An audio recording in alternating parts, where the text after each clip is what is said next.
মুভির শুরুতেই আমাদেরকে অনেক বড় একটা ডায়মন্ড এক্সিবিশন দেখানো হয়। এখানে বড় বড় ব্যবসায়ীরা তাদের স্টল দিয়েছিল এবং ডায়মন্ডগুলো ডিসপ্লে করে সবাইকে দেখানো হচ্ছিল।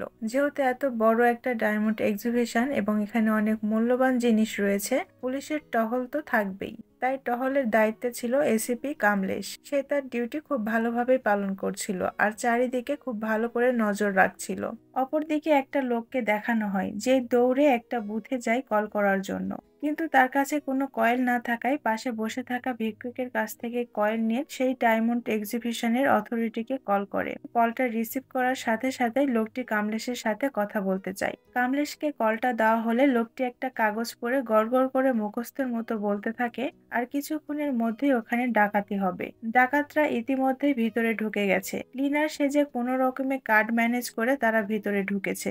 লোকটি বলে তাদের কাছে কয়েকটি গান এবং AK-47 আছে। কামলেশ এসব শোনার পর বলে, আপনি কে? আপনি কোথা থেকে বলছেন আর আপনি এসব কিভাবে জানলেন? তখন লোকটি কিছু না বলে ফোনটি কেটে দেয়। এরপর কামলেশ সিসিটিভি ফুটেজ দেখে। ফুটেজে সেই ডাকাতগুলোকে দেখতে পায়। সাথে সাথে কামলেশ রেড অ্যালার্ম বাজিয়ে দেয়। হলে থাকা উপস্থিত সকল লোকদেরকে একটি জায়গায় নিয়ে যেয়ে একত্রিত করা হয়। লোকগুলো বুঝতেই পারছে না এখানে আসলে হচ্ছেটা কি। ডাকাতরা সেখান থেকে সামনে এগোতেই পুলিশরা তাদের উপর পাল্টা আক্রমণ করে। দুই পক্ষের মধ্যে গোলাগুলি শুরু হলে সেখানে থাকা সাধারণ লোকজন অনেক ভয় পেয়ে যায়। পুলিশের গুলিতে সবগুলো ডাকাত মারা গেলে তাদের বডিগুলো বাইরে নিয়ে যাওয়া হয় এবং এক জায়গায় করে রাখা সব লোকগুলোকে আবারও হলের মধ্যে ঢুকানো হয়। হলে ঢোকার পর কামিনী নামের একজন এমপ্লয়ার দেখে তাদের স্টোরের সবচেয়ে মূল্যবান 5টি রেড ডায়মন্ড মিসিং। এটা দেখে সে আরেক এমপ্লয় মাঙ্গেশকে এটা জানায়। তারা দুইজনে অনেক বেশি প্যানিক করতে থাকলে সেখানে পুলিশ এসে তাদেরকে শান্ত করে। পুলিশ সেখানে উপস্থিত সকল লোকদেরকে বলে তারা এখান থেকে কেউ বের হতে পারবে না।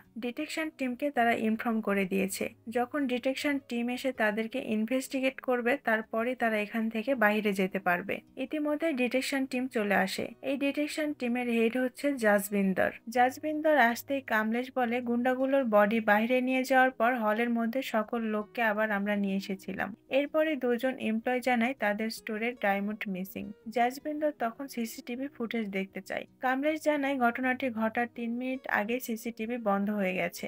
তখন জাজবিন্দর বলে কেউ তো একজন সুযোগের সদ্ব্যবহার করেছে। কামলেশ জাজবিন্দরকে সেই দুজন এমপ্লয়কে দেখালে জাজবিন্দর তাদেরকে ডেকে তাদের নাম জানতে চায়। তারা নিজেদের নাম জানালে জাজবিন্দর বলে, যখন রেড অ্যালার্ম বেজেছিল তখন তোমাদের স্টোর থেকে তোমরা কখন বের হয়েছিলে? তারা জানায় তারা দুজনই সবার শেষে বের হয়েছিল। জাজবিন্দর পুলিশকে বলে কিছুক্ষণ আগের সকল সিসিটিভি ফুটেজ আমাকে সেন্ড করো এবং জাজবিন্দর দোতলায় যে সবার উদ্দেশ্যে বলে, রেড অ্যালার্ম বাজার আগে কে কোথায় দাঁড়িয়েছিল সবাই নিজেদের জায়গায় দাঁড়িয়ে পড়লে জাজবিন্দর 13, 16 এবং 17 নম্বর স্টোরের লোকেরা বাদে বাকি সবাইকে সামনের এরিয়াতে দাঁড়াতে বলে, যেখানে তাদেরকে সার্চ করা হবে।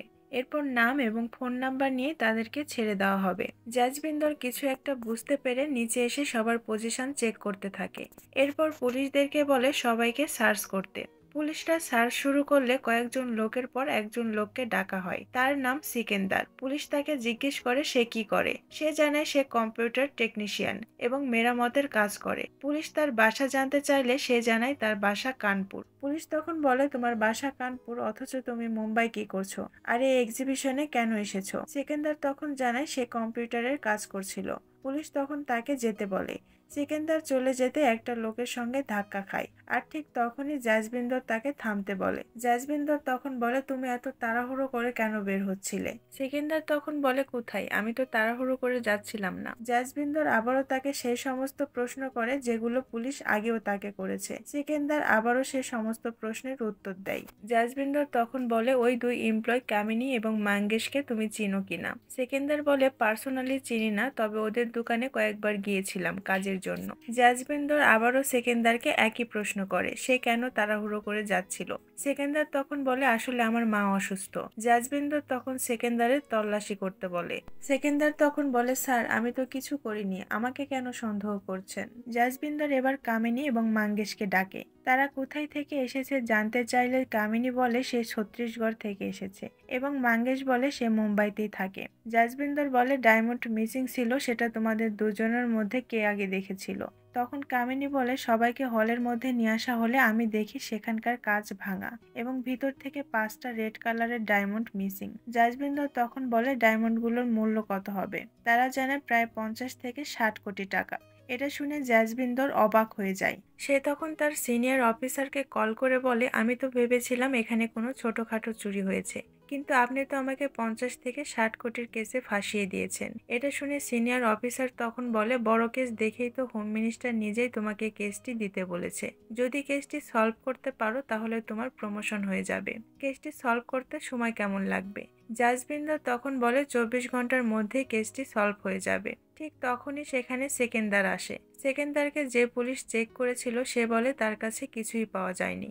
সেকেন্দার চলে যেতে চাইলে জাসবিন্দর তাকে আবারও আটকে দেয়। তারপর সেকেন্দারকে তার মায়ের সাথে কথা বলার অনুমতি দেওয়া হয়। সেকেন্দার একটা দোকানদারকে কল করে তার মায়ের খোঁজখবর জানতে চায়। লোকটি বলে তার মা তার জন্য খুব চিন্তা করছে। সেকেন্দার তখন বলে আমার জন্য চিন্তা করতে নিষেধ করো, আমি ঠিক আছি, আমার যেতে একটু দেরি হবে। এটা বলে ফোন কেটে দিতে জাসবিন্দর আবারও সেই নাম্বারে কল করে। লোকটি ফোন রিসিভ করতে জাসবিন্দর বলে যে লোকটি কিছুক্ষণ আগে তোমার কাছে কল করেছিল সে তোমার কে হয়? লোকটি বলে সে আমার প্রতিবেশী, তার মা অসুস্থ তাই কল করে তার মায়ের খোঁজ খবর নিচ্ছিল। এটা শোনার পর জাসবিন্দর বুঝতে পারে সেকেন্দার আসলে সত্যি কথাই বলছে, কিন্তু তারপর সে তিনজনকে সন্দেহ করে এবং তিনজনকে একত্রিত করে বলে তোমাদের তিনজনের মধ্যেই কেউ এই চুরিটা করেছে। এটা শুনে সবার মাথায় তো আকাশ ভেঙে পড়ে। মাঙ্গেশ বলে 30 বছর ধরে বিশ্বাসের সাথে কাজ করছি, কামিনী জানে আমি এখানে 3 মাস কাজ করছি, কিন্তু আমরা কেন চুরি করতে যাব? সেকেন্দার তখন বলে আমার মা অসুস্থ, বাসায় আমার জন্য চিন্তা করছে, আর আপনারা তো আমার তল্লাশিও করেছেন, আমার কাছে কিছুই পাননি, তাহলে এখন কেন আমাকে আটকে রেখেছেন, আমাকে যেতে কেন দিচ্ছেন না? কিন্তু জাসবিন্দর তাদের কোনো কথাই শোনে না, উল্টা তাদের তিনজনকে সাসপেক্ট বানিয়ে অ্যারেস্ট করে থানায় নিয়ে যায়। কামিনীর ছোট একটা বাচ্চা ছিল তাই সে ছোট বাচ্চাকে সাথে করে নিয়ে আসে। ওইদিকে মাঙ্গেশ এবং সেকেন্দারকে লকআপে আটকে রাখা হয়েছে। সেকেন্দার বলছিল আমাদেরকে অ্যারেস্ট করে ওরা করবেটা কি? মাঙ্গেশ বলে কি আর করবে, আমাদেরকে পিটাবে। কিন্তু আমি এটা বুঝতে পারছি না কামিনী মিথ্যা কথা কেন বলল। সেকেন্দার বলে কি মিথ্যা কথা বলেছে? মাঙ্গেশ বলে কামিনী আগে 4 বছর এই শপে কাজ করেছে, কিন্তু মাঝখানে কাজ ছেড়ে দিয়েছিল, এরপর আবার ফিরে এসে 3 মাস কাজ করেছে। কিন্তু পুলিশ যখন জিজ্ঞেস করলো সে আগের 4 বছরের কথা বলেনি, শুধু 3 মাসের কথাই বলেছে। এটা কি কামিনী ইচ্ছে করে গোপন করলো নাকি ভুলে গেছে? এটা শুনে সেকেন্দার উঠে যে কামিনীকে দেখতে থাকে। এরপর সে কিছু একটা ভাবছিল, ঠিক তখনই পুলিশ এসে তাকে বলে তাকে ডাকছে। সে যেতে যেতে আবারও বারবার বলতে থাকে সে এই চুরিটা করেনি, কিন্তু কে শুনে কার কথা? তাকে নিয়ে যাওয়া হলে পুলিশ এসে তাকে লাঠি দেখিয়ে বলে যদি লাঠির বাড়ি খেতে না চাও তাহলে সত্যিটা এখনই বলে দাও। আর ঠিক তখনই সেখানে জাসবিন্দর আসে। জাসবিন্দর বলে ভালো হবে এটাই যদি আজকের মধ্যে তুমি সত্যিটা বলে দাও, আর যদি না বলো তাহলে কালকে আমি তোমাকে রিমান্ডে পাঠাবো। এটা শুনে সেকেন্দার বলে আপনি কি কোনো কারণ ছাড়া নিরপরাধ মানুষদেরকে ধরে নিয়ে এসে আপনার কেস সলভ করার রেকর্ড গড়েছেন? একথা শোনার পরে জাসবিন্দর প্রচুর রেগে যে সেকেন্দারকে কষে এক চড় মারে। সেকেন্দার তখন আবারও বারবার বলতেই থাকে এই চুরিটা আমি করিনি, যখন এটা প্রমাণিত হয়ে যাবে তখন আপনি ভুল প্রমাণিত হবেন, আর আমার চোখে চোখ রেখে সরিটাও বলতে পারবেন না। এটা শুনে জাসবিন্দর কিছু না বলেই সেখান থেকে চলে যায়। এরপর সিন চলে যায় 15 বছর পর। জাসবিন্দর পুলিশ স্টেশনের ওয়াশরুমে ছিল। সেখানে একটা পুলিশ এসে বলে তার সিনিয়র তাকে ডেকে পাঠিয়েছে। জাসবিন্দর ভিতরে যেতেই তার সিনিয়র তাকে একটা খাম ধরিয়ে দিয়ে বলে এটা তোমার টার্মিনেশন লেটার। এর আগে তো তোমাকে শুধুমাত্র সাসপেন্ড করে রাখা হয়েছিল, কিন্তু এবারে একবারের জন্য টার্মিনেশন করা হলো। এখন তুমি তোমার ইচ্ছে মতো মদ খেতে পারবে, কেউ আর কিছু বলার থাকবে না। জাসবিন্দর আর কোনো কথা না বাড়িয়ে সেখান থেকে সোজা কোর্টে চলে যায়, কারণ আজ কোর্টে তার স্ত্রী কৌশালীর সাথে তার ডিভোর্সের ফাইনাল রায় শোনানো হবে। কৌশালী আর জাসবিন্দর কোনো এক কারণে নিজেদের মধ্যে ডিভোর্স নিচ্ছে। কৌশালীর সাথে জাসবিন্দরের ডিভোর্স হওয়ায় জাসবিন্দর অনেক কষ্ট পায়, তাই সে একটা বারে গিয়ে বসে থেকে প্রচুর ড্রিঙ্কস করতে থাকে। এরপর সে সিকেন্দারকে কল করে। সিকেন্দার তখন দুবাইতে ছিল। আসলে সে সেকেন্দারের কাছে ক্ষমা চাওয়ার জন্য ফোন করেছে। তখন সেকেন্দার বলে ফোনে নয়, সামনাসামনি আমার সাথে দেখা করে আমার চোখে চোখ রেখে তোমাকে ক্ষমা চাইতে হবে। তাই জাসবিন্দর ঠিকানা দেয় এবং সেই ঠিকানা এসে সেকেন্দারকে দেখা করতে বলে। এরপর সিন চলে যায় 15 বছর আগে। কেসটিকে কোর্টে তোলা হয়েছে। কামিনী, জাজবিন্দর এবং মাঙ্গেশ তিনজন একটা উকিল হায়ার করেছে। তাদের পক্ষের উকিল বলে তিনজনকেই সার্চ করা হয়েছে, তাদের কাছে কোনো ডায়মন্ড পাওয়া যায়নি। আবার সিসিটিভি ফুটেজও চেক করা হয়েছে, তাদেরকে কারোর সাথে ডায়মন্ড এক্সচেঞ্জ করতেও দেখা যায়নি। তখন বিপক্ষের উকিল বলে ডায়মন্ড হয়তো খেয়ে ফেলেছে, ওদেরকে রিমান্ডে নেওয়া হোক এবং মেডিকেল চেক আপের জন্য অনুমতি দেওয়া হোক। কোর্ট মেডিকেল চেক আপের জন্য অনুমতি দেয়। এরপর সিন বর্তমানে আসলে সেকেন্দারকে এয়ারপোর্টে দেখানো হয়। সে ইন্ডিয়ার উদ্দেশ্যে রওনা দিয়ে দিয়েছে এবং যাবার আগে কাউকে ফোন করে খুব সুইট করে বলে, তোমার জন্য কি কিছু নিয়ে যাব। এটা আসলে কাকে বলল সেটা আমরা কিছুক্ষণ পরেই জানতে পারবো। এরপর আবারও সিন অতীতে গেলে তিনজনকে মেডিকেল চেক আপের জন্য নিয়ে যাওয়া হয়। তখন সেকেন্দার একটা নার্সের সঙ্গে ধাক্কা খায়। সেখানে দেখানো হয় নার্সটি সেকেন্দারকে চিনে, তার নামও জানে, কিন্তু সেকেন্দার নার্সের সাথে তখন কথা বলতে পারে না। তিনজনার এক্স রে শেষে ডাক্তার জাজবিন্দরকে জানায় তিনজনার কারোর মধ্যে কোনো রকম ডায়মন্ডের চিহ্ন পর্যন্ত পাওয়া যায়নি। এটা শুনে জাজবিন্দর অনেক অবাক হয়। ঠিক তখনই থানা থেকে জাজবিন্দরের কাছে কল আসে। জাজবিন্দর থানায় গেলে দেখা যায় সেই লোকটিকে ধরে আনা হয়েছে যে ফোন করে ডাকাতির খবর দিয়েছিল। জাজবিন্দর লোকটিকে বলে, সত্যি করে বলো সেদিন আসলে কি ঘটেছিল। তখন লোকটি জানায়, আমি প্রতিদিন আমার মেয়েকে একটা অটোতে উঠিয়ে দিই স্কুলে যাবার জন্য। সেদিন মেয়েকে অটোতে উঠিয়ে দিয়ে আসতে আমার কাছে একটি কল আসে। অপর পাশের লোকটি বলে, প্রতিদিন মেয়েকে অটোতে উঠিয়ে দেন, অথচ অটো ড্রাইভার সম্পর্কে আপনি কিছুই জানেন না। ড্রাইভারটি ঠিক নাও হতে পারে। আপনার পকেটে একটি নোট দেওয়া আছে এবং নোটের মধ্যে একটা নাম্বার আছে। সামনের মন্দিরে যেয়ে ওই নাম্বারে টেলিফোন বুথ থেকে কল করে নোটে যা লেখা আছে সেটাই বলবেন, তাহলে আপনার মেয়েকে ছেড়ে দেওয়া হবে। মেয়েকে বাঁচানোর জন্য লোকটি যা বলেছে আমি সেটাই করেছি। তারপর ফিরে যেয়ে দেখি আমার মেয়েকে আসলে কিডন্যাপ করাই হয়নি। এটা শোনার পর জাজবিন্দর সেকেন্দারকে যে আবারও জিজ্ঞাসাবাদ করে এবং তাকে প্রচুর মারে, কিন্তু সেকেন্দার বারবার একই কথা বলে যায় যে সে চুরি করেনি। মহিলা পুলিশ দিয়ে কামিনীকে জিজ্ঞাসাবাদ করা হয়, সেও ঠিক একই কথা বলে। তিনজনকে জিজ্ঞাসাবাদ করা হলে তিনজনই জানায় তারা চুরি করেনি। এরপর আবারও কোর্টে কামিনীদের পক্ষের উকিল জানায় তিনজনেরই মেডিকেল টেস্ট করা হয়েছে, তিনজনের মধ্যেই কোনো রকম ডায়মন্ডের চিহ্ন পর্যন্ত পাওয়া যায়নি। বিপক্ষের উকিল তখন রিমান্ডের জন্য আরো 7 দিনের সময় চায়। তখন কামিনীদের পক্ষের উকিল বলে, আসলে ওনাদের কাছে কোনো প্রমাণই নেই, ওনারা অযথাই কেসটাকে টেনে লম্বা করছে, আমার মক্কেলদের বেল দেওয়া হোক। সবকিছু শোনার পর জজ জাজবিন্দরকে বলে, ওদের বিরুদ্ধে তোমার কাছে কি কোনো রকম প্রুক্ত প্রমাণ আছে। জাজবিন্দর তখন খুবই ভিত্তিহীন একটা কথা বলে। জাজবিন্দর জানায়, আসলে আমার মনে হচ্ছে ওদের তিনজনের মধ্যেই কেউ চুরি করেছে, আমি আরো ভালো করে ইনভেস্টিগেশন করার জন্য 7 দিনের সময় চাচ্ছি। তখন জজ জানায় তাদের বিরুদ্ধে কোনো রকম প্রুক্ত প্রমাণ না থাকায় কোর্ট তাদেরকে বেল দিচ্ছে। এটা শুনে কামিনী, মাঙ্গেশ এবং সেকেন্দার ভীষণ খুশি হয়, কিন্তু জাজবিন্দর মোটেও খুশি ছিল না। বেল পেয়ে সেকেন্দার বাসায় ফিরলে তার মা সেকেন্দারের ব্যথায় মলম লাগিয়ে দিচ্ছিল। ঠিক তখনই সেখানে প্রিয়া আসে, যাকে আমরা হাসপাতালে নার্স হিসেবে দেখেছিলাম। আসলে প্রিয়া সেকেন্দারের প্রতিবেশী। তখন সে প্রিয়ার সঙ্গে কথা বলেনি, কারণ প্রিয়ার সঙ্গে কথা বললে পুলিশের ঝামেলায় প্রিয়াও জড়িয়ে পড়তো। এরপর সেকেন্দার তার পুরনো কাজে ফিরে যেতে চায়, কিন্তু তার বিরুদ্ধে চুরির কেস থাকার জন্য তাকে কাজ থেকে বের করে দেওয়া হয়। তারপর সেকেন্দার কয়েকজনের কাছে ধার চায়, কিন্তু কেউই তাকে ধার দিতে চায় না। এদিকে কয়েক মাসের বাসা ভাড়া বাকি আছে, খাবার খরচ, মায়ের খরচ সবকিছু মিলিয়ে সেকেন্দার কি করবে কিছুই বুঝতে পারছিল না। এর মধ্যে পরবর্তী হিয়ারিং এর ডেট আসে। উকিল বলে তাদের হিয়ারিং এর ডেট 3 মাস পিছিয়ে দেওয়া হয়েছে। এরপর উকিল সেকেন্দারের কাছ থেকে তার পেমেন্ট চাই। সেকেন্দার বলে, আসলে আমার কাছে এখন কোনো টাকা নেই, কিন্তু আমি কিছুদিনের মধ্যে আপনার টাকা শোধ করে দিব। উকিল তখন বলে, এভাবে যদি আপনি টাকা না দিতে পারেন তাহলে তো আমি আপনার কেস লড়তে পারবো না। তখন সেখানে কামিনী আসে এবং সেকেন্দারকে কিছু টাকা দিয়ে তাকে সাহায্য করে। সেজন্য সেকেন্দার কামিনীকে ধন্যবাদ জানায় এবং চা অফার করে। দুজন একসাথে চা খেতে খেতে সেকেন্দার কামিনীর পরিবারের ব্যাপারে জানতে চায়। কামিনী জানায় তার ছোট একটা বাচ্চা আর একটা বোন আছে, আর তার হাজবেন্ড অন্য কাউকে পেয়ে তাকে ছেড়ে দিয়ে চলে গেছে। তখন কামিনী সেকেন্দারের পরিবারের ব্যাপারে জানতে চায়। সেকেন্দার বলে, আমার শুধু মা আছে। এরপর থেকে দুজন একসাথে অনেক সময় কাটাতে থাকে। দুজন ধীরে ধীরে কখন সম্পর্কে জড়িয়ে যায় সেটা তারা নিজেরাও বুঝতে পারে না।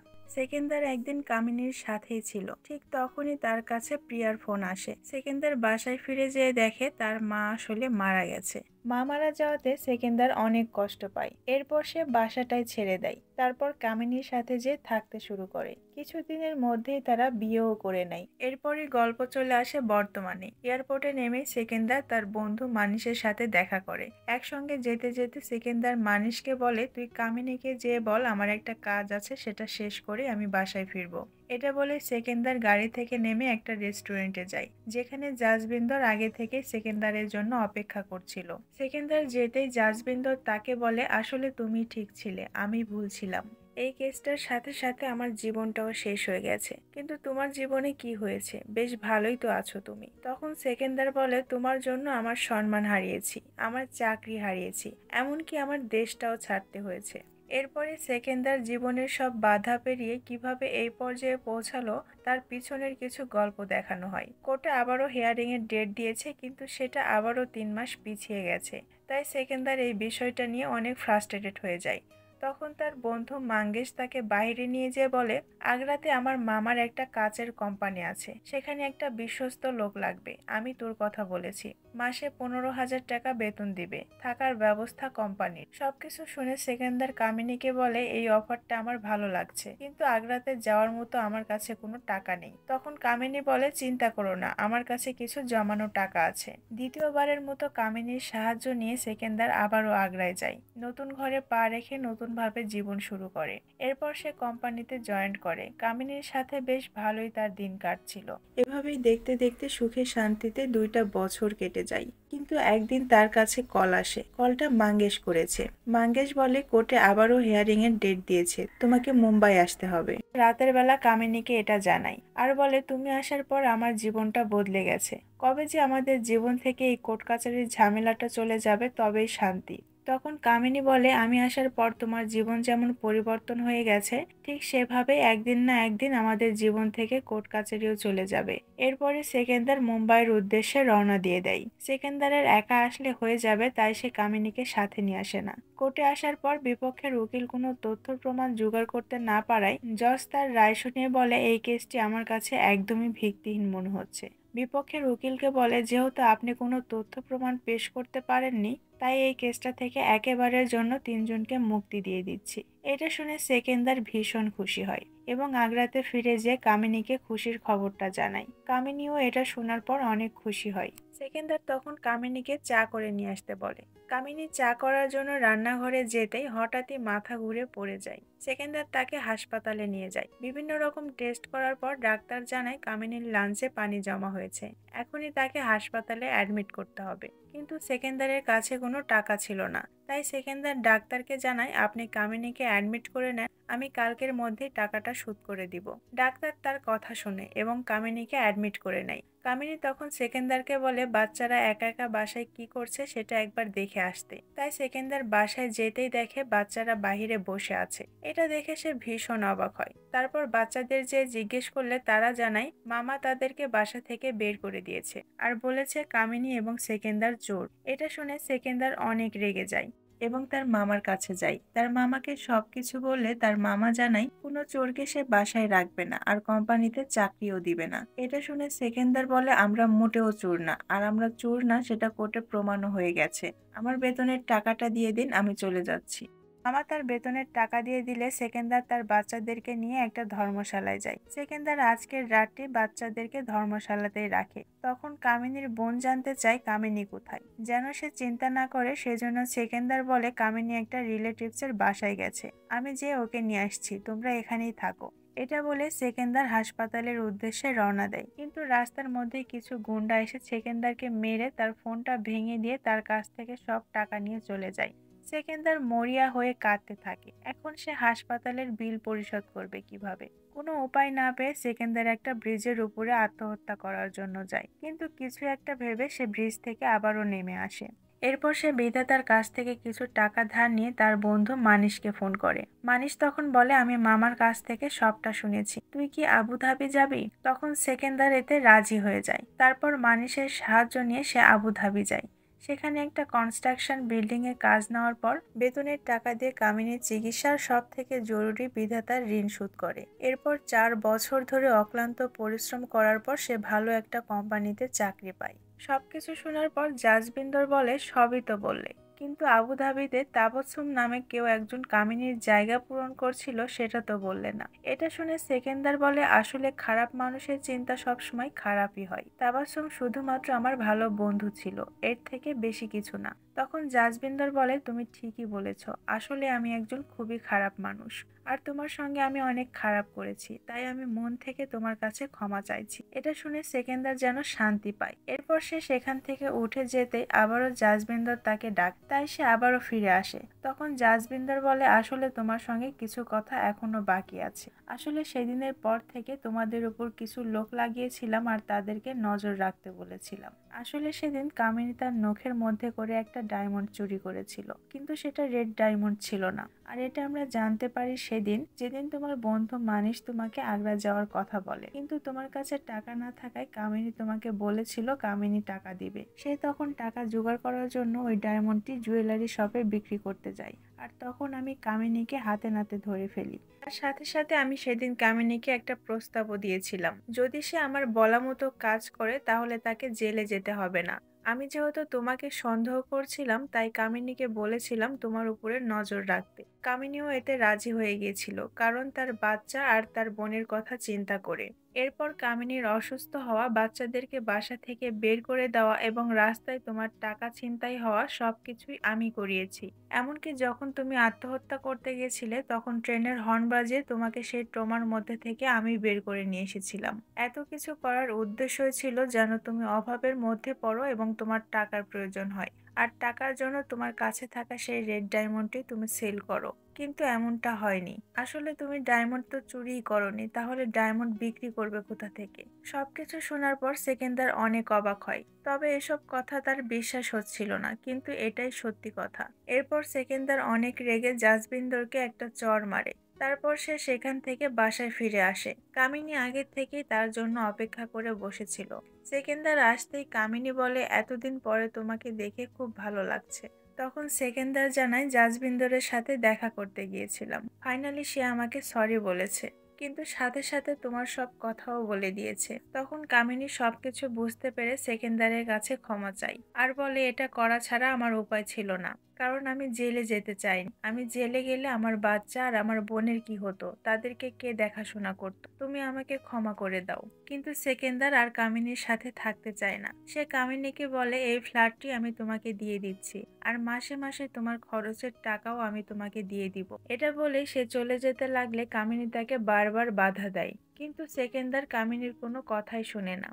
এরপর সেকেন্দার পাহাড়ি অঞ্চলের একটি ফুলের নার্সারিতে যায়, যেখানে যাবার পর সেকেন্দার প্রিয়ার সাথে দেখা করে। প্রিয়া সেকেন্দারকে একটা গাছের কাছে নিয়ে যায়, আর এখানেই আমাদেরকে আসল সত্যিটা দেখানো হয়। আসলে সেদিন সেকেন্দারই সেই 5টি রেড ডায়মন্ড চুরি করেছিল, আর সেটাই গাছের টবে মাটির মধ্যে লুকিয়ে রেখেছে। প্রিয়া যেহেতু সেকেন্দারকে পছন্দ করত, তাই সেকেন্দারকে সাহায্য করেছে। সেকেন্দার গাছটি পেয়ে ভীষণ খুশি হয়ে যায় এবং সে মুম্বাইয়ের উদ্দেশ্যে গাছটি নিয়ে রওনা দিয়ে দেয়। কিন্তু বাসের মধ্যে পিছন থেকে কেউ সেকেন্দারের মাথায় বন্দুক তাক করে। দেখা যায় এটা আর কেউ নয়, বরং জাজবিন্দর। জাজবিন্দর তখন সেকেন্দারকে একটা পাহাড়ের চূড়ায় নিয়ে যেয়ে রেলিং এর সাথে বেঁধে রাখে। এরপর টপটি ভেঙে মাটির মধ্যে থেকে রেড ডায়মন্ড গুলো বের করে। জাজবিন্দর তখন বলে, 15 বছর ধরে আমি এই দিনটির জন্য অপেক্ষা করেছি। তোমাকে হাতে নাতে ধরবো বলে কত কিছুই না করেছি, কিন্তু তোমাকে কিভাবে ধরা যায় সেটা আমি সেদিন অনুভব করেছি, যেদিন আমার স্ত্রীর সাথে আমার ডিভোর্স হয়েছিল। আমার মনে হয়েছিল আমি যদি তোমার কাছে হেরে যাই তাহলেই হয়তো তুমি আমার ফাঁদে পা দিবে, আর সেটাই হলো, তুমি আমার পাতা ফাঁদে পা দিয়ে দিলে। কিন্তু আমি এটা বুঝতে পারছি না তুমি ডায়মন্ড গুলো চুরি করলে কিভাবে। এরপর সেকেন্দার সবকিছু বলতে থাকে। আমি যেহেতু কম্পিউটার অপারেটর ছিলাম, তাই এক্সিবিশনের কয়েকদিন আগে থেকেই আমি সেখানে যেতাম। কয়েকদিন যাওয়া আসা করতে করতে সেখানকার সিকিউরিটি গার্ড তুকারামের সাথে আমার ভালো একটা সম্পর্ক হয়ে যায়। এরপর তুকারাম আমাকে বলে, একজনের কম্পিউটার নষ্ট হয়ে গেছে, আমি যেন সেই ঠিকানায় যেয়ে কম্পিউটার ঠিক করে দিয়ে আসি, আর কম্পিউটার ঠিক করে দিলে আমাকে 5,000 টাকাও দিবে। তাই আমি কম্পিউটার ঠিক করতে সেখানে চলে যাই, কিন্তু জায়গাটা আমার কাছে খুব একটা সুবিধার মনে হচ্ছিল না। আর সেখানে যে লোকগুলো ছিল তাদেরকে দেখেই বোঝা যাচ্ছিল তারা কম্পিউটার চালাতে জানে না। কম্পিউটারের কোনো সমস্যাই ছিল না, শুধুমাত্র টাইপরাইটারের ওখানে কাগজটা আটকে গিয়েছিল। কিন্তু 5,000 টাকা যেন কম না দেয় সেজন্য আমি একটু সময় কাটাতে থাকি। আর তখনই আমি দেখি এক্সিবিশনে ঢোকার জন্য জাল একটা আইডি কার্ড তৈরি করা আছে। এটা দেখে আমার একটু সন্দেহ হয়। তারপর আমি তাদেরকে ফলো করতে শুরু করি এবং তাদের সকল কথাবার্তা শুনে নিই। এরপর আমি একটা প্ল্যান বানাই, আর সেই প্ল্যান অনুযায়ী এই খবরটা পুলিশের কানে যেভাবেই হোক পৌঁছানো লাগতো। সেই জন্য আমি লোকটির পকেটে একটা চিরকুট রেখে দিই আর তাকে দিয়ে এই কাজটি করাই। আমি এটা খুব ভালোভাবে জানতাম যখন পুলিশরা জানতে পারবে যে ডাকাতি হতে যাচ্ছে, তখন হলে থাকা সমস্ত লোকদেরকে সরিয়ে দিবে আর সেখানে বিশৃঙ্খল একটা পরিবেশ সৃষ্টি হবে। আর এই সুযোগে আমি কাজটা ভেঙে তার মধ্যে থেকে ডায়মন্ডগুলো বের করে নিয়েছিলাম। আর প্রিয়া যেহেতু আমার খুব ভালো বন্ধু ছিল, তাই আমাকে সাহায্য করতে রাজি হয়ে গিয়েছিল। প্রিয়া একটা সরকারি হাসপাতালের নার্স ছিল।